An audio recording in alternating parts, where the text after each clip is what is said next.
Hello friends, 3D के 8th part में हम बात करेंगे angle between a line and a plane. अब तक हम दो लाइन के बीच में और दोनों प्लेन के बीच का एंगल पढ़ चुके हैं। अब हम बात करेंगे एक लाइन और एक प्लेन के बीच का एंगल कैसे फाइंड आउट करना है। तो दोस्तों मान लेते हैं आर कोई लाइन है जो A vector plus lambda times B vector, जहां ए इसका पासिंग पॉइंट और बी जो है वो इसके डायरेक्शन रेशियोज हों, और R dot N is equal to Q. ये कोई प्लेन है जहां एन जो है वो नॉर्मल वेक्टर है आर के, और क्यू जो है इसकी डिस्टेंस फ्रॉम ओरिजिन। अब हम इनका बीच का जो एंगल निकालेंगे वो निकलेगा sine theta is equal to B dot N divide by magnitude of B into magnitude of N. ये डॉट प्रोडक्ट है बी और वेक्टर और एन वेक्टर की, यानी कि ये किसी भी प्लेन और लाइन के बीच का एंगल होगा। अगर इसी को कार्टेशियन फॉर्म में अगर बात करूं, कार्टेशियन फॉर्म में अगर एंगल हम निकालेंगे तो साइन थीटा जो होगा वो हो जाएगा A L plus B M plus C N divide by root L square plus M square plus N square into root A square plus B square plus C square, जहां पर जो B होगा यानी कि लाइन का जो direction होगी वो L I plus M J plus N के, और प्लेन का जो नॉर्मल वेक्टर एन होगा वो ए आई प्लस का बी जे प्लस का सी के। ये कार्टेशियन फॉर्म में हो जाएगी। अब बात करेंगे पैरेलल और परपेंडिकुलर की। अगर एक लाइन जो है वो प्लेन के पैरेलल है, इसका मतलब लाइन और प्लेन के बीच में तो एंगल कितना होगा 0 डिग्री का, यानी साइन 0। इसका मतलब बी डॉट एन भी 0, और बी डॉट एन कब 0 होगा, जब B is perpendicular to N, क्योंकि डॉट प्रोडक्ट तभी 0 होगी क्योंकि बी एन कोस थीटा होता है। तो 90, इसका मतलब वो लाइन जो है वो नॉर्मल के परपेंडिकुलर होगी, क्योंकि नॉर्मल जो होता है वो प्लेन के परपेंडिकुलर होता है और प्लेन और लाइन दोनों ही आपस में पैरेलल है। सिमिलरली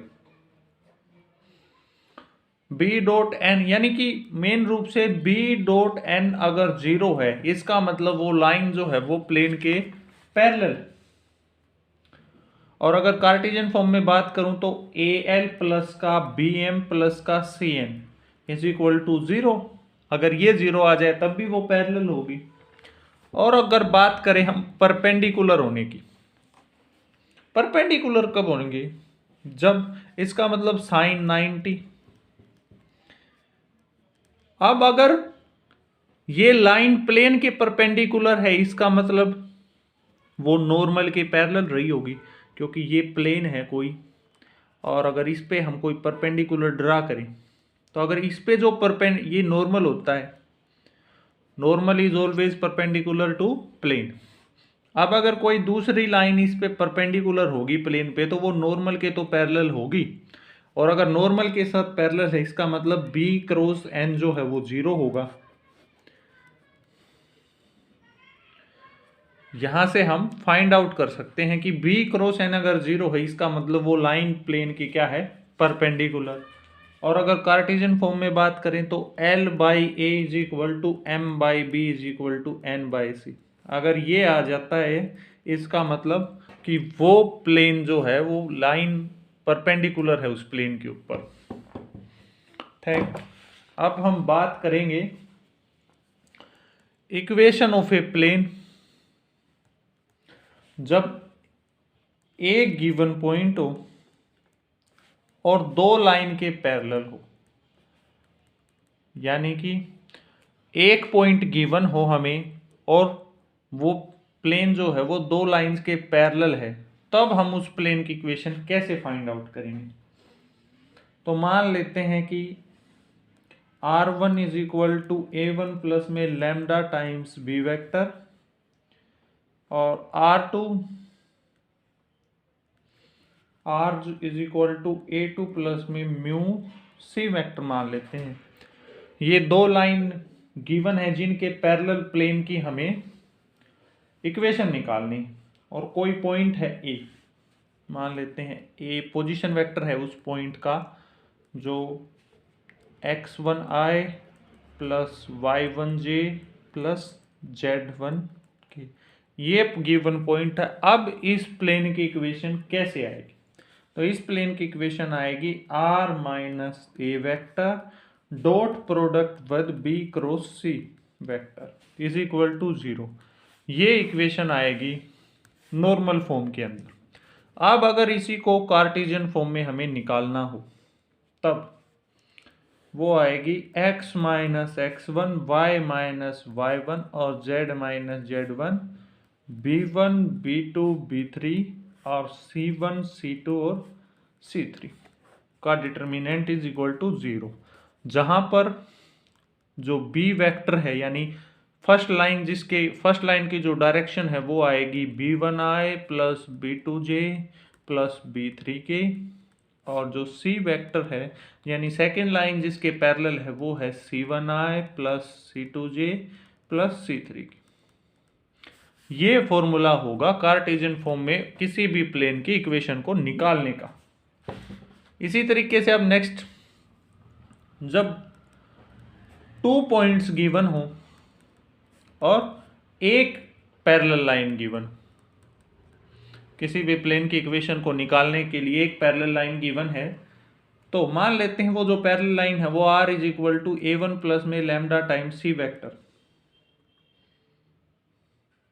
और दो पॉइंट ऐसे हैं A और B, ये दो पोजीशन वेक्टर हैं उन दो पॉइंट्स के जिसमें हमें प्लेन की इक्वेशन निकालनी। तो इसका जो नॉर्मल फॉर्म में फॉर्मूला बनेगा वो बनेगा r minus A dot b minus A vector cross product with c product is equal to 0। यानी कि अगर मैं इसको मैट्रिक्स की फॉर्म में लिखूं तो r माइनस ए इंटू में b माइनस ए और c इज इक्वल टू 0। ये किसी भी प्लेन की इक्वेशन होगी। अब बात करेंगे कार्टेशियन फॉर्म के अंदर। मान लेते हैं दो गिवन पॉइंट हैं, जो ए पॉइंट है वो है x1i plus y1j plus z1k, और जो बी पॉइंट गिवन है वो है x2i plus y2j plus z2k, और जिस के पैरेलल हैं वो लाइन की जो डायरेक्शन है वो मान लेते हैं c1i plus c2j plus c3k, इस लाइन के पैरेलल है वो प्लेन। तो और r मान लेते हैं पॉइंट, कोई भी पोजीशन वेक्टर है प्लेन के अंदर ही, उसे हम xi plus yj plus zk से मान लेते हैं। तो अब जो इसकी इक्वेशन आएगी वो डिटर्मिनेंट आएगा x minus x1 y minus y1 z minus z1 और x2 minus x1 y2 minus y1 और z2 माइनस z1, और यहाँ c1 c2 और c3 इज इक्वल टू 0। ये किसी भी प्लेन की रिक्वायर्ड इक्वेशन है कार्टेशियन फॉर्म के अंदर। Thank you.